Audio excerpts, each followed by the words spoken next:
नमस्कार दोस्तों, मैं राजीव खन्ना स्वागत करता हूं आपका ब्रजेश यदुवंशी मैथ क्लासेस पर। दोस्तों, जैसा कि आपको पता है, संविधान की रोज एक महत्वपूर्ण क्लास होती है।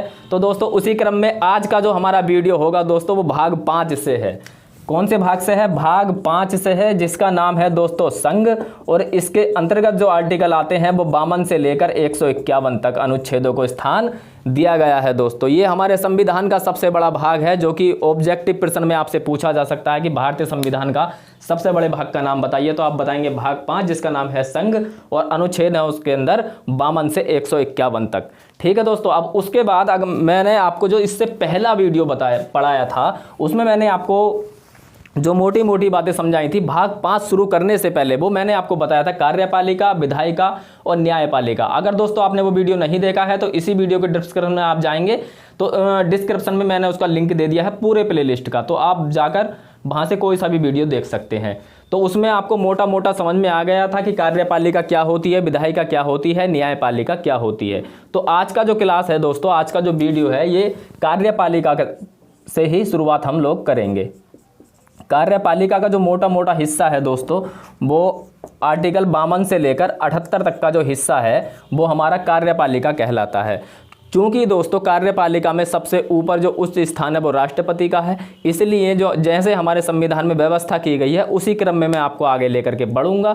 तो आज का जो हिस्सा होगा कार्यपालिका का हमारा, वो हम शुरुआत करेंगे राष्ट्रपति से। ठीक है दोस्तों, तो चलिए ज़्यादा देर नहीं करते हैं, शुरुआत करते हैं आज के अच्छे से वीडियो की। दोस्तों, अगर संविधान पढ़ने में जरा सी भी आपको कहीं भी मुश्किल आती है या कुछ ऐसे शब्दों का इस्तेमाल आपने देखा होगा किताबों में होता है कि हम उनका मतलब नहीं समझ पाते हैं, तो दोस्तों ये क्लास आप ही के लिए है, ये चैनल आप ही के लिए है, आप इसको सब्सक्राइब कर सकते हैं। लेकिन अगर मन में थोड़ा भी डाउट है तो आप मेरे साथ इस वीडियो को पूरा देखिए, उसके बाद आप देखना दोस्तों, जो आपकी एक संविधान को समझने की पकड़ थी वो दोस्तों और भी ज़्यादा मजबूत हो जाएगी। तो चलिए शुरुआत करते हैं आर्टिकल 52 से।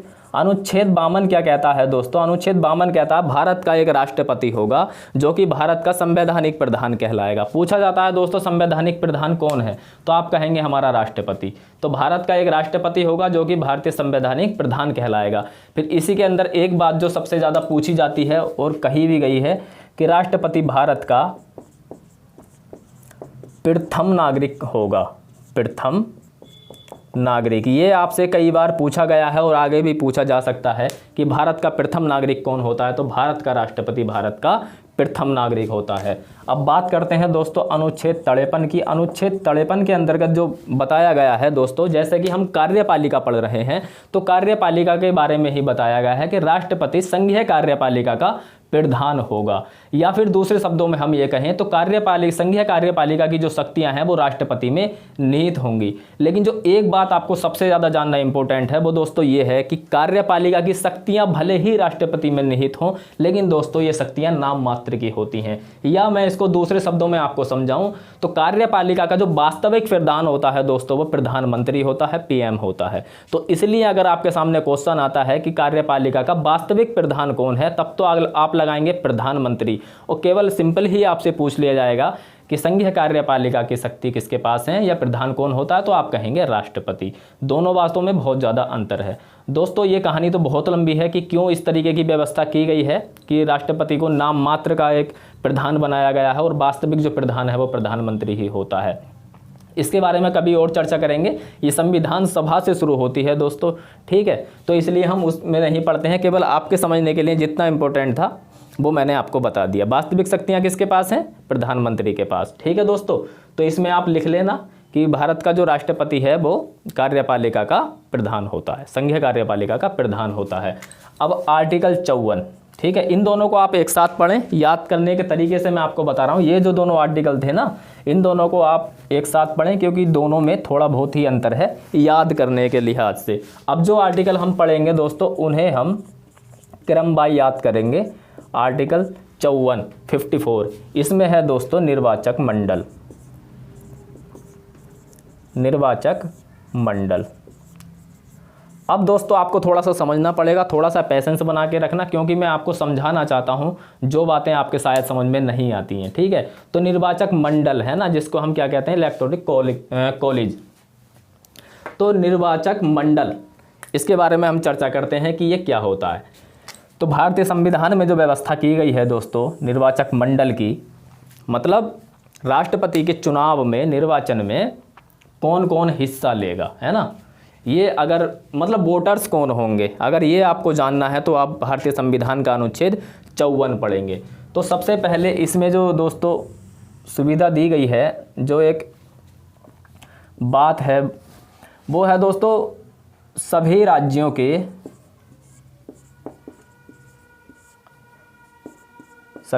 की विधानसभाओं के निर्वाचित सदस्य, ठीक है। फिर दूसरी जो बात यहाँ पर बताई गई है वो इसमें ये बताया गया है, एक दोस्तों 70वां संविधान संशोधन हुआ था 1992 में, है ना। ये शायद आप नोट करें या ना करें, लेकिन मेरी जिम्मेदारी है आपको बताना कि ये बातें कब से हुई। तो 70वां संविधान जब 1992 में हुआ गया तो दोस्तों एक बात जोड़ दी गई थी संविधान में, वो ये बात जोड़ दी गई थी कि जो मतलब केंद्र शासित प्रदेश होते हैं उनमें भी अगर विधानसभा है ना, तो उनकी विधानसभाओं के सदस्य भी राष्ट्रपति के चुनाव में हिस्सा लेंगे। तो दोस्तों इसके अंतर्गत 2 ऐसे केंद्र शासित प्रदेश हैं जिनके अंतर्गत विधानसभाएं हैं। वो कौन कौन से हैं? एक तो है दिल्ली और एक है पुदुचेरी, ठीक है। अब जो तीसरी बात है यहाँ पर वो है दोस्तों संसद के निर्वाचित सदस्य।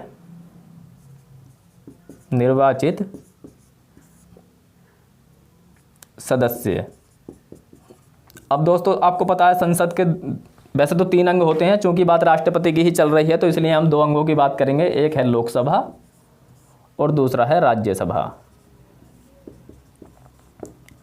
ठीक है दोस्तों। अब देखो थोड़ा सा बारीकी से समझते हैं। सभी राज्यों की विधानसभाओं के निर्वाचित सदस्य, यहाँ पर कहीं भी विधान परिषद का नाम नहीं लिया गया है। आपने देखा होगा 7 राज्यों में दोस्तों विधान परिषद भी है ना। अगर दोस्तों विधान परिषद को भी शामिल किया जाता तो कहीं ना कहीं अन्याय होता उन राज्यों के साथ जिनमें विधान परिषद नहीं है ना, क्योंकि उनका वोट बैंक ज़्यादा हो जाता जहां विधान परिषद है, क्योंकि विधानसभा तो पहले से ही है, विधान परिषद भी अगर हो जाती तो उनका वोट बैंक ज़्यादा हो जाता। और जिन राज्यों में विधान परिषद नहीं है तो वो बेचारे थोड़ा कम वोटर्स होते हैं ना। तो इसलिए सभी राज्यों के केवल विधानसभाओं को शामिल किया गया है, विधान परिषद को नहीं।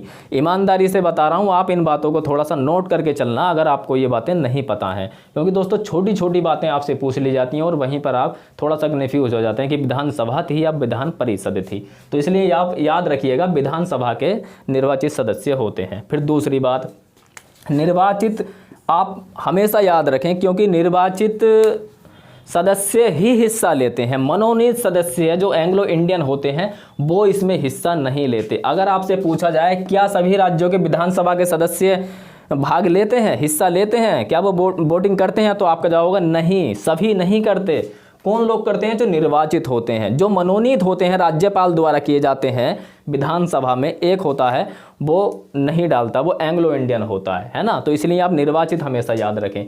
दिल्ली और पुदुचेरी का भी यही मसला है। और संसद के जो निर्वाचित सदस्य हैं, मतलब लोकसभा और राज्यसभा के जो निर्वाचित सदस्य हैं वही इसमें भाग लेंगे। जैसा कि आपको पता है लोकसभा में 2 व्यक्ति राष्ट्रपति मनोनीत कर सकता है और राज्यसभा में 12 कर सकता है। तो ना तो वो 2 हिस्सा लेंगे ना ही वो 12 हिस्सा लेंगे। केवल वही लोग हिस्सा लेंगे जो चुन के गए होंगे, है ना, जो निर्वाचन की प्रक्रिया द्वारा सांसद या विधायक बनकर जाते हैं, वही लोग इसमें हिस्सा लेते हैं, मनोनीत नहीं लेते। अब आपसे अगर पूछ ले जाए दोस्तों कि क्या एंग्लो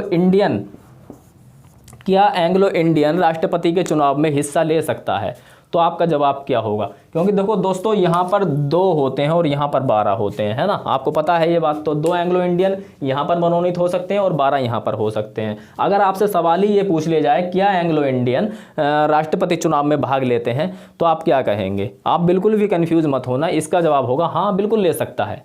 कब ले सकता है? अगर वो निर्वाचित होकर गया हो तब ले सकता है, लेकिन अगर वो मनोनीत होकर आया है तब नहीं हो सकता, है ना। तो एंग्लो इंडियन से नफरत नहीं है, नफरत मतलब मनोनीत से है ना, राष्ट्रपति द्वारा या राज्यपाल द्वारा उसको मनोनीत ना किया गया हो बस। बाकी अगर चुनाव जीत के आया है तो धूमधाम से हिस्सा ले, उसमें क्या है। तो ये बातें आपको समझ में आ गई होंगी। ठीक है दोस्तों, अब बात करते हैं ये वाला जो पूरा हिस्सा है, इसमें जो दोस्तों कुल विधायक चुन के जाते हैं वो 4120 होते हैं, ऑल इंडिया, है ना। अब लोकसभा की अगर हम बात करें तो आपको पता है दोस्तों, लोकसभा की जो वर्तमान में अधिकतम संख्या हो सकती है 550 + 2, है ना। ये 2 एंग्लो इंडियन और 550 लोकसभा के सदस्य जो निर्वाचित होते हैं। और इसमें भी दोस्तों आपने देखा होगा 530 तो राज्य के हैं और 20 सदस्य जो हैं ये हमारे यूटीज़ के हैं, यानी कि संघ शासित प्रदेश के हैं 20। ठीक है, और 2 हमारे एंग्लो इंडियन हैं ही। अब ये तो दोस्तों पूरी संख्या है। टोटल कितनी कैपेसिटी है? 552, यानी 552 रखने के लिए हमें संविधान में संशोधन नहीं करना पड़ेगा।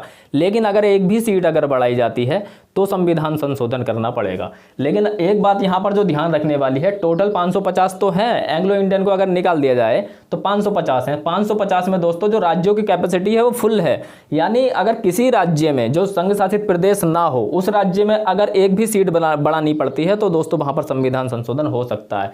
लेकिन यहाँ पर 13 हैं, इनकी सीटें कितनी खाली हैं? इनकी सीटें 7 खाली हैं, यानी 7 और आ सकते हैं, लेकिन अभी कितने हैं? 13 हैं। तो ये तो हिस्सा लेंगे नहीं राष्ट्रपति चुनाव में। 530 ये और 13 ये जो है इस समय वर्तमान में जो स्थिति है वो इतनी है, 530 ये, 13 ये और 2 वो, तो ये तो हिस्सा लेंगे नहीं। तो ये कितना हो गया? 543। ठीक है, तो यहाँ पर हम लिख देते हैं, चलो अभी बाद में काउंट करेंगे। 543 ये हो गया। अब राज्यसभा में आपको पता होगा दोस्तों इसकी जो टोटल कैपेसिटी है वो कितनी है? 250 है। तो इसमें 238 इधर हैं और 12 इधर हैं, 12 मनोनीत हो सकते हैं। ये तो हिस्सा लेंगे नहीं दोस्तों। और 238 रखने के लिए संविधान में संशोधन नहीं करना पड़ेगा, है ना। अगर बढ़ाते हैं तब संशोधन करना पड़ सकता है। लेकिन इस समय वर्तमान की अगर मैं बात बताऊँ तो इसमें 5 कम है, यानी कि 233 हैं। अभी जो संख्या है दोस्तों वो 233 है और इसकी जो टोटल संख्या है अभी वोटिंग की वो 543 है। तो 543 और 233 ये 776 हो जाता है ना टोटल। तो 4896 कुल वोटर्स होते हैं दोस्तों जो हमारे राष्ट्रपति के चुनाव में हिस्सा लेते हैं। सांसद और विधायक दोनों को मिला करके कितने लोग होते हैं? 4120 तो होते हैं विधानसभाओं के, 776 होते हैं हमारी संसद के, यानी कि लोकसभा के निर्वाचित सदस्य और राज्यसभा के निर्वाचित सदस्य। याद रखना दोस्तों ये फुल कैपेसिटी है, मतलब इतनी संख्या के लिए संविधान संशोधन नहीं करना पड़ेगा। लेकिन दोस्तों वर्तमान की स्थिति में अगर हम जाएं तो 530 राज्य में है और 20 यूटीज़ के अंदर हैं और 2 हमारे मनोनीत हैं। ऐसे ही अगर यहाँ पर देखें तो 233 हमारे कौन से हैं जो निर्वाचित होते हैं और 12 कौन से हैं जो मनोनीत किए जाते हैं। तो हिस्सा जो लेंगे दोस्तों वो ये 233 लेंगे और 530 ये और 13 ये, क्योंकि 2 इसमें से भी हिस्सा नहीं लेंगे। तो टोटल जो हो जाता है 776 हो जाता है और 4896 कुल वोटर्स होते हैं। ये संख्या पूछी गई है या नहीं है इतना तो मुझे ध्यान नहीं है, लेकिन दोस्तों अगर आपसे आज के बाद ये संख्या पूछी जाती है कि राष्ट्रपति के चुनाव में कुल वोटर की संख्या कितनी होती है, तो अब आज के बाद आप गलत बिल्कुल भी नहीं करेंगे। तो दोस्तों ये था इसका निर्वाचक मंडल, है ना। अनुच्छेद 54 के अंदर निर्वाचन मंडल बताया गया है। कौन सा था? ये था। अब ये निर्वाचक मंडल तो हो गया। अब एक बात और यहाँ पे आपको समझ लेनी चाहिए जो कि काफ़ी इम्पोर्टेंट है, आपने देखा भी होगा और पढ़ा भी होगा काफ़ी बार कि राष्ट्रपति का चुनाव लड़ने के लिए 50 अनुमोदक और 50 प्रस्तावक की भी आवश्यकता पड़ती है ना। वैसे ये बात मैं आपको तब बताता जब आर्टिकल 58 बता रहा होता, क्योंकि 58 में योग्यताएं दी गई हैं। भारत का नागरिक होगा, है ना, अगर राष्ट्रपति बनना है तो भारत का नागरिक हो, 35 वर्ष की आयु पूरी कर चुका हो। आर्टिकल 58 है ये जो मैं आपको बता रहा हूँ अभी से, क्योंकि एक बात आ गई है जो अब आ गई है तो समझा ही देता हूँ। आर्टिकल 58 में बताया गया है कि भारत का नागरिक होगा, 35 वर्ष की आयु पूरी कर चुका होगा और लोकसभा का सदस्य बनने की कैपेसिटी रखता होगा, इतनी योग्यता रखता होगा, है ना। तो ये मोटी मोटी बातें, या फिर जैसे दिवालिया ना हो, इस तरह की कुछ बातें, और भी बहुत सारी बातें हैं, लेकिन मोटी मोटी यही बातें हैं कि आयु आपसे पूछी जाती है।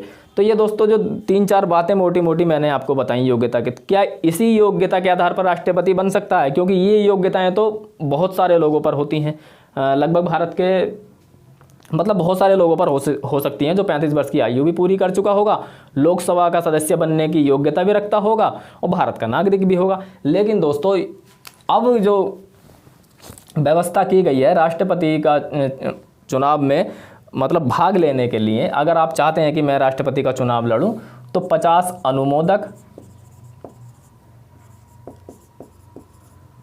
और 50 प्रस्तावक,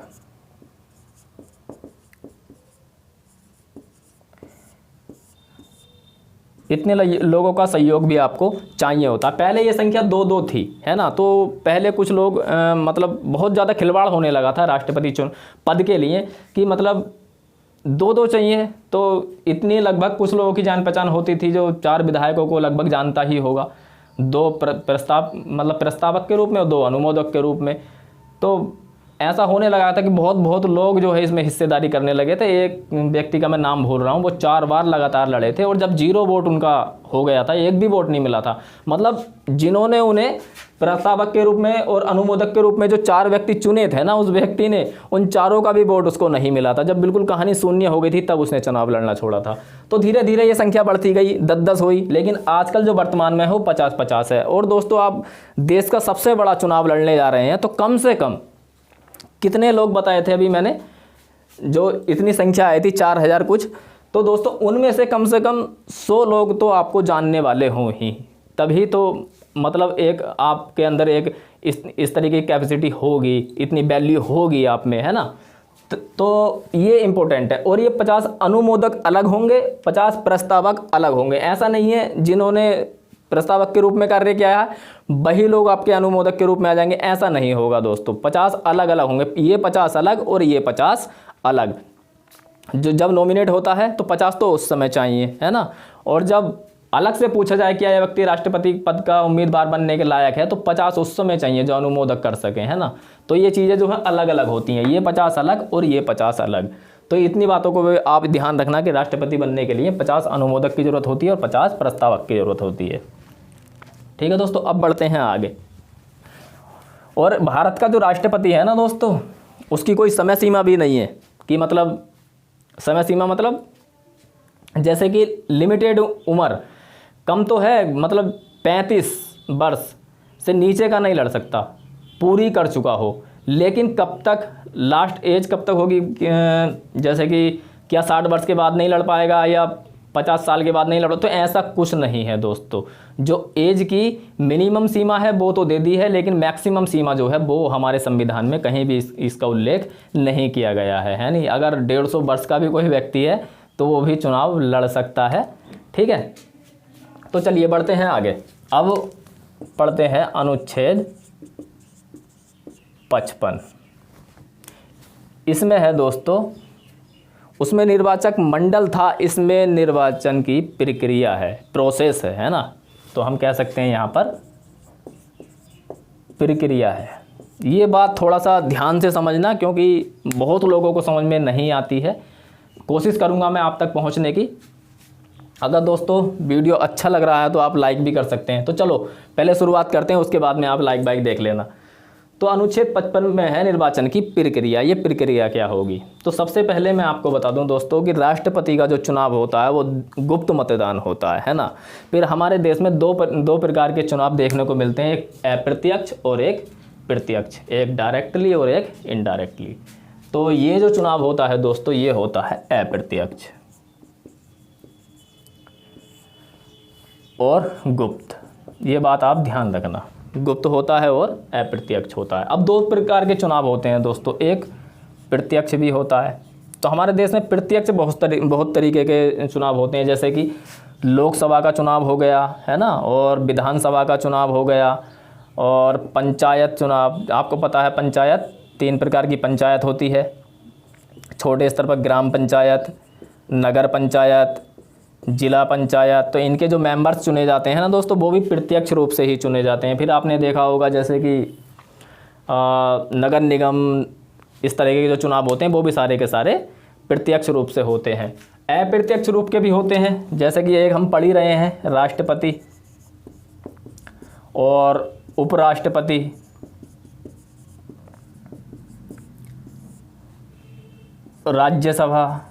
राज्यसभा के जो सदस्य होते हैं, या फिर विधान परिषद के जो सदस्य होते हैं।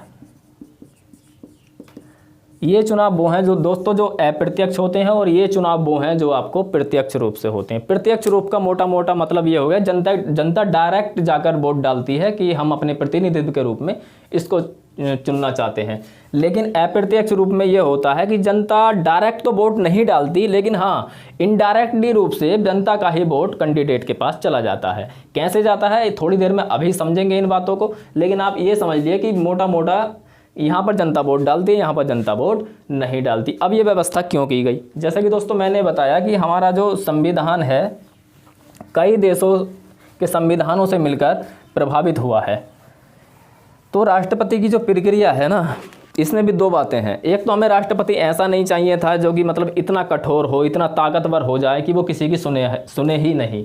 तो इसलिए दोस्तों एक ऐसा राष्ट्रपति चाहिए था हम लोगों को जो कि मतलब मंत्रिपरिषद की सलाह पर काम करे। अब सोच लो, ज़्यादा अगर मजबूत कोई राष्ट्रपति होता, ताकतवर होता, सारी शक्तियां ही उसमें वास्तविक होती, तो वो क्यों किसी मंत्रिपरिषद की मानता, किसी प्रधान की मानता? वो तो वो करता जो उसका मन करता है ना। पहली बात तो ये थी। फिर दूसरी बात, भले ही नाम मात्र का राष्ट्रपति है, लेकिन आपने देखा होगा नाम मात्र की शक्तियां हैं, लेकिन जो अंतर्राष्ट्रीय लेवल की जो कुछ मतलब नीतियां होती हैं, उनमें राष्ट्रपति के हस्ताक्षर ही चलते हैं, राष्ट्रपति को ये शक्तियां होती हैं। तो इसलिए दोस्तों ये एक बहुत बड़ा भी चुनाव हो जाता है, क्योंकि संविधान में सर्वोच्च पर जो बैठा है वो राष्ट्रपति ही है। तो इस गरिमा का भी ध्यान रखें कि हम एक ऐसे पद का चुनाव कर रहे हैं जो कि सर्वोच्च है, और हम चुन तो रहे हैं उसको इस रूप में, लेकिन वो इतना ताकतवर भी ना हो कि वो मंत्रिपरिषद की सलाह ना माने। तो इन सारी बातों को संविधान में जगह दी गई, और उसी प्रकार जो है ये प्रक्रिया रखी गई। अब जैसे कि प्रत्यक्ष चुनाव होते हैं दोस्तों, जो सबसे आगे वही जीत जाता है। जैसे कि लोकसभा का हो गया, विधानसभा का हो गया, पंचायत चुनाव हो गया, नगर निकाय के चुनाव हो गए। इसमें क्या होता है, जो आगे जाता है वही जीत जाता है। एग्जाम्पल से समझें दोस्तों, किसी नगर की जनसंख्या 1 लाख है, किसी नगर की जनसंख्या 1 लाख है, कोई भी जगह आप मान सकते हैं, और यहाँ पर 10 उम्मीदवार खड़े हो जाते हैं, 10 उम्मीदवार खड़े हो जाते हैं। इसमें एक को मिल जाते हैं 10,000 वोट, बाकी के जो 9 बचे, अब 50,000 बचे, इसमें ये सोचो कि आप 60% ही वोट डला, यानी कि 60,000 वोट डला है। 1 लाख जनसंख्या थी, 60,000 वोट डला, 10,000 एक को मिल गया, बाकी बचा 50,000। अब 50,000 9 में आप बांटेंगे तो कैसे बांटेंगे दोस्तों? करीब 5 साढ़े 5 के आसपास, 5 या साढ़े 5 के आसपास ये इन 9 में बट गया है ना। या मान लो किसी को 2 3 मिला, किसी को 7 8 मिल गया, इस तरीके से मतलब 10 तक नहीं पहुंचा, 10,000 केवल एक को ही मिले। तो आपने देखा होगा ये लीडर बन जाता है, 10 में से एक लीडर बन गया जिसको 10,000 मिले। लेकिन दोस्तों हकीकत को आप समझो, हकीकत क्या है? 1 लाख जनसंख्या में से केवल इसको 10,000 व्यक्तियों ने ही सेलेक्ट किया है, 10,000 व्यक्ति ने ही इसे वोट किया है ना। ये केवल 10,000 लोगों की पसंद है, जबकि 90,000 व्यक्तियों में तो या तो इसको वोट ही नहीं दिया या फिर इसके समर्थन में खड़े ही नहीं हुए। तो ये रिस्क दोस्तों यहाँ पर तो लिया जा सकता है, लेकिन जैसे कि मैंने आपको बताया है कि एक सर्वोच्च पद का आप चुनाव करने जा रहे हैं, तो ये रिस्क वहाँ पर नहीं ले सकते थे। तो इसलिए दोस्तों हमारे संविधान में जो एक शब्द प्रयोग हुआ है, जो आपने परीक्षाओं में देखा भी होगा, वो क्या देखा होगा? जैसे कि एकल संक्रमणीय मत पद्धति द्वारा होता है ना। तो इसमें एक शब्द चलता है समानुपातिक प्रतिनिधित्व प्रणाली। अब दोस्तों ये कई प्रकार की हो सकती है, इसके अंदर का लिस्ट सिस्टम भी आता है, और इसके अंदर जो हमारे संविधान के अंदर व्यवस्था की गई है वो है दोस्तों एकल संक्रमणीय मत पद्धति, या फिर इसको आप हस्तांतरणीय हस्तांतरणीय एकल हस्तांतरणीय मत पद्धति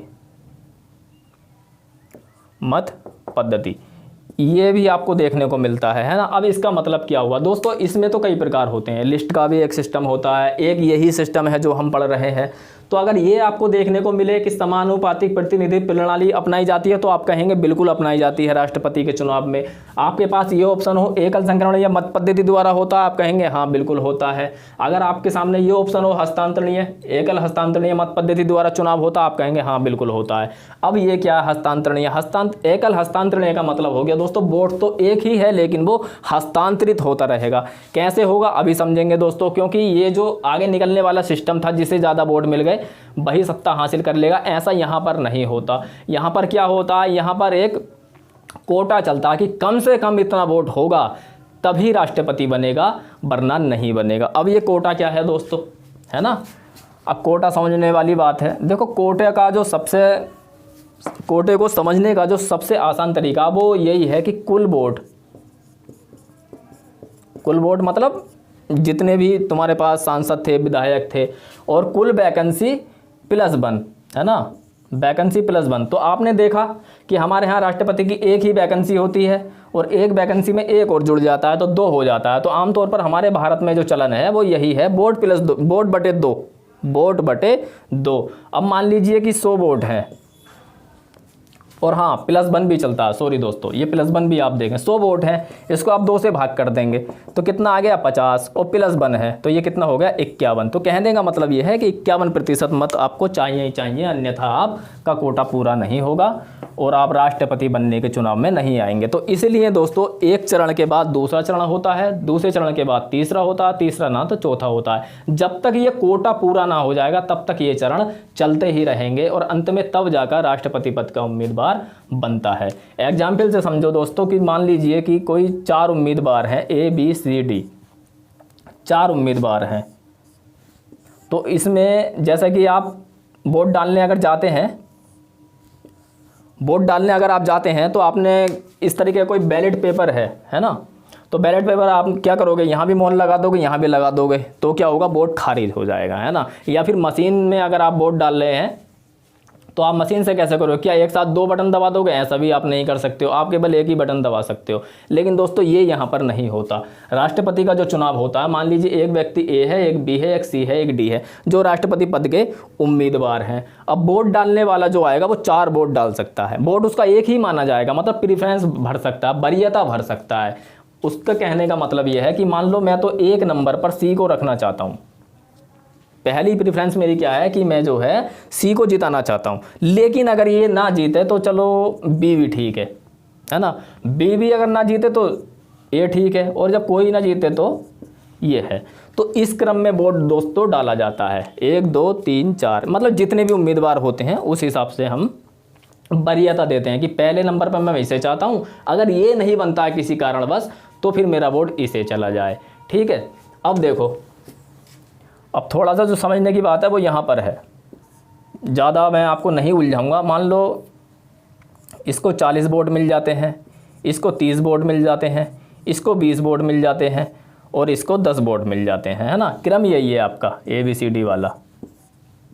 अब होगा क्या दोस्तों, जिसे पहली प्रेफरेंस मिली होगी, जिसे पहली वरीयता मिली होगी ना, उसके वोट अलग अलग काउंट हो जाएंगे। क्योंकि ऐसा तो नहीं है कि मैंने अगर C को चुना है तो दूसरे ने भी C को ही चुना होगा। उसने हो सकता है पहला नंबर यहाँ डाल दिया होगा, मैं पहले नंबर पर A को चाहता हूँ, ऐसा भी तो हो सकता है ना। लेकिन जिसके पास सबसे कम वोट होंगे ना वो अपने आप कैंसिल हो जाएगा। यहाँ पर आपने देखा कि C के पास केवल 10 वोट थे, यानी इसको ये 10 वोट कब मिले, जब इसको 10 लोगों ने पहला नंबर दिया, जब इसको पहला नंबर दिया तब इसको जो है ये 10 वोट मिले। इन 10 लोगों ने इसको पहला दिया, इन 20 लोगों ने C को पहला दिया, 30 ने B को और 40 ने A को दिया, इस तरीके से दिया।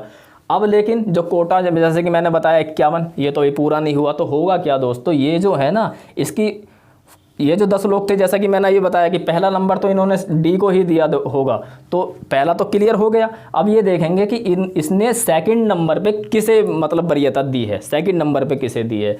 तो मान लो यहाँ पर 2 दे दी और यहाँ पर 7 दे दी और यहाँ पर 1 दे दी, ऐसे मान के चल लो। तो अब इसके पास कितने हो गए 41 और इसके पास कितने हो गए 37 और इसके पास कितने हो गए 22, ठीक है, और डी यहाँ से ख़त्म। अब क्या होगा, ये जो 2 मिले हैं ये दूसरी प्रेफरेंस के मिले हैं, लेकिन ये जो 20 थे ये पहली के ही है, यानी 20 ने इसको पहला नंबर दिया था और ये 2 जो आए हैं इसने इसको दूसरा नंबर दिया था। तो ये जो 2 वोट हैं इनकी 2 काउंटिंग ख़त्म हो गई, कौन कौन सी, पहली और दूसरी। अब ये तीसरे नंबर पे किसे देंगे, 2, ये देखा जाएगा। लेकिन ये जो 20 थे इन्होंने तो पहले सी को ही दिया था ना पहला, तो इसका देखा जाएगा सेकंड, है ना, कि सेकंड नंबर पे ये किसको रखना चाहते थे। लेकिन ये जो 2 थे इनके तो 1 और 2 दोनों के क्लियर हो गए, तो इस तरीके से इनको सेकंड पे देखा जाएगा किसे किसे दे सकते हैं। 2 ही बचते हैं, ए और बी, और सॉरी इसमें डी भी बच सकता है, क्योंकि ये सी को ही तो मिला है ना, तो इसमें ए, बी और डी इस तरीके से मिलता है। अब दोस्तों आपका थोड़ा सा दिमाग हो सकता है ओवर निकल जाए, इसलिए मैं ज़्यादा मतलब आपको नहीं उलझाता हूँ, बस यहीं पे समझ लें कि इन 22 में से मान लो इसको कुछ ज़्यादा मिल जाते हैं, इसको मान लो 7 ही मिले, मान लो इसको 7 ही मिले, तो इसको कितने हो गए 48, है ना, और टोटल कितने थे हमारे, टोटल थे 22। अब 22 में से ऐसा मान के चलो कि 7 तो उसे मिल गए, तो यहाँ कितने बचे, यहाँ बचे 15 इसको मिल गए, है ना। तो ये कितना हो गया 8 5 7 और 5 12 52, है ना। तो इसको मिल गए 52 वोट और इसको कितने मिल गए 48 वोट, है ना। ज़्यादा नहीं उलझाया, वरना कहानी तो अभी और भी लंबी चलती, इनको भी बढ़ता, फिर अलग अलग बढ़ते। लेकिन थोड़ा सा आप यही समझ लो कि यहाँ पे 3 वो था, इसको 1 भी नहीं मिला, ऐसे मान के चल लो आप कि ये जो 22 थे टोटल, इसमें से क्या हुआ 7 इसको मिल गए और 15 इसको मिल गए, इस तरीके से बढ़ गए। तो 15 आपने इसको दे दिए और 7 आपने उसको दे दिए। तो जो ये शुरू में आपको जीतता हुआ दिखाई दे रहा था ए, यहाँ पर हार चुका है, और जहाँ पर बी हारता हुआ दिखाई दे रहा था 30 वोटों के साथ, और वो जीत चुका है। तो दोस्तों ये होता है चरण, है ना, ये प्रक्रिया होती है। तो अभी तक ऐसी नौबत नहीं आई है हमारे देश में कि 3 चरण की ज़रूरत आ जाए। एक बार आई थी बीबी गिरी, जो कि आपने नाम सुना ही होगा बीबी गिरी जी का। ये हमारे देश के एकमात्र ऐसे राष्ट्रपति हुए हैं जिनके समय में दूसरे चरण की मतगणना करनी पड़ी थी। मतलब ये जो मैंने अभी समझाया तरीका, इस तरीके की मतगणना उस समय करनी पड़ी थी। तो दोस्तों ये थी प्रक्रिया। तो दोस्तों आज जो हमने पढ़ा वो राष्ट्रपति के बारे में पढ़ा, 52, 53, 54 निर्वाचन मंडल, और 5 में पढ़ा प्रोसेस। एक बात और दोस्तों यहीं पे आपको समझनी बहुत ज़रूरी है कि राष्ट्रपति के निर्वाचन से सेलेक्टेड जितने भी क्वेश्चन होते हैं या विवाद होते हैं, वो सारे के सारे सुप्रीम कोर्ट में ही निपटाए जाते हैं। कहाँ निपटाए जाते हैं, इसके निर्वाचन से संबंधित जो भी विवाद होगा वो सुप्रीम कोर्ट में निपटाया जाएगा, ना कि हाई कोर्ट में या फिर लोअर कोर्ट में। ठीक है दोस्तों, पहली बात। फिर दूसरी बात, अगर किसी राष्ट्रपति का चुनाव अवैध रूप से हो भी गया है मान लीजिए, तो उसने जो कार्य किए हैं वो अवैध नहीं माने जाएंगे। मान लो अंतर्राष्ट्रीय कोई कार्य कर लिए, किसी 2 देश से जाकर संधि कर ली, या अपने ही देश में कुछ ऐसे कार्य कर लिए किसी भी राष्ट्रपति ने, चुना तो वो अवैध तरीके से गया था, लेकिन उसका चुनाव अवैध जरूर है, लेकिन उसने जो कार्य किए वो अवैध नहीं होंगे। तो सुप्रीम कोर्ट में इसके जो है निर्वाचन से संबंधित जितने विवाद होते हैं वो कहाँ सुलझाए जाते हैं, सुप्रीम कोर्ट में। ये आपके लिए जानना जरूरी था। अब दोस्तों ये चीज़ें मैंने आपको समझाई, अगर आपको समझ में आई हो तो दोस्तों आपसे विनती है, रिक्वेस्ट है कि आप चैनल को सब्सक्राइब करें। अब जो आगे हम पढ़ेंगे कल 56 से लेकर, उसमें हम इतना वक्त नहीं लेंगे, क्योंकि वो इतनी मतलब टेढ़ी चीज़ें नहीं हैं, वो आसानी से समझ में आने वाली चीज़ें हैं, तो ज़्यादा हम वक्त नहीं लेंगे। तो चलिए दोस्तों मिलते हैं अगले वीडियो में, तब तक के लिए नमस्कार।